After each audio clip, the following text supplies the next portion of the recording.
बार्शी के विधायक राजेंद्र राउत ने मनोज जरांगे पाटिल से अनुरोध किया है कि वो देवेंद्र फडणवीस को टारगेट ना करे। मराठा आरक्षण का मुद्दा अभी नहीं सुलझा है। मराठा कार्यकर्ता मनोज जरांगे पाटिल पिछले 1 साल से विरोध प्रदर्शन कर रहे हैं। उन्होंने मांग की कि मराठा समुदाय को ओबीसी से तत्काल आरक्षण मिले। अब इस विनती से राजनैतिक गलियारों में चर्चाओं का बाजार गर्म है। भाजपलाच मतदान करा नका म्हणून जरांगे दादा म्हणतात। माझी दादाला हात जोडून विनंती की असे एका माणसाला टार्गेट करू नका, कारण या ठिकाणी 6 पक्ष आहेत प्रमुख, बाकीचे पण आणखी 5-7 पक्ष आहेत, परंतु प्रामुख्याने विरोधी पक्षामध्ये 3 पक्ष आहेत आणि सत्ताधारी पक्ष। मी आज आवाहन करतो त्यांना, दादांना विनंती करतो की पवार साहेब, उद्धव साहेब आणि काँग्रेसचे नाना पटोले किंवा बाळासाहेब थोरात साहेब यांच्याकडनं जरांगे दादांनी लिहून घ्यायचं की मराठा समाजाला ओबीसीत आरक्षण द्यायला आमची संमती आहे, पाठिंबा आहे। मी देवेंद्र फडणवीसांची सही आणायची जबाबदारी माझी असेल। आता काय बिघडलं मला सांगा, मी आणतो सही, नाही आणली तर मला बोला, नाहीतर मी फडणवीसकडे जातच नाही।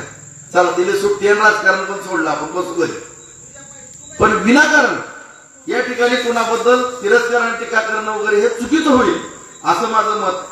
आणि व्यक्तिशः कोणाला सुद्धा तुम्हाला टार्गेट करणार, मी त्या माणसाला जवळनं बघतो। तुम्ही म्हणताल की राजभाऊ का त्याचं कौतुक करणार, कारण त्या माणसाने आपल्या भाषेचं कल्याण केलं मित्रांनो। कधीच कुठल्या गोष्टीला उपसा चिंतन, आज किती मराठ्याची जमिनी भिजणार आहेत सांगा, मी काय करू शकत होतो?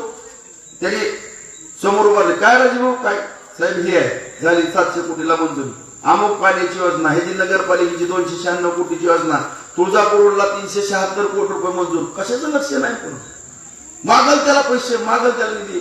सततचा पाऊस, अतिवृष्टी 65 मिलीच्या पुढे होती, तुम्हाला पण आठवतंय। सततचा पाऊस पडला म्हणून निधी मागितला, त्याच्यावरती तात्काळ कारवाई करा म्हणून पत्र फिरलं।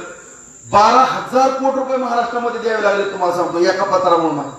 मला आणखीन पण बघितलं की हसत्यात, राजभाऊ तुमच्यामुळे सततच्या पावसाचे 12,000 कोटी रुपये आपण वाटले। मी म्हणलं जाऊ दे साहेब, शेतकऱ्याला गेलं तुम्हाला पुण्य लागलं। आणि त्या माणसाने काय चूक केली ना, मलाच नवल वाटत का ती ब्राह्मण आहे म्हणून आपण शिव्या द्यायच्या का त्याला? त्यांनी मराठ्याच्या कारखान्याला मदत केली नाही का? मी जबाबदारीने बोलतो मित्रांनो, मी काय कुणाची अशी चमचेगिरी विचारायचा विषय नाही। आणि त्यांच्या 1 रुपयात मिळणार नाही, मी तुम्हाला सांगतो 1 रुपया पण त्यांना कधी मागितला नाही। एवढं ती मध्ये काय पुन्हा अफवा उठल्या ना, असं झालं खुकीन बिकी तसल्या तर भानगडीत असेल ना, तर मी विठ्ठलराव तसं पोरगच नाही, तुम्हाला सांगतो एवढ्या जबाबदारीने बोलतो।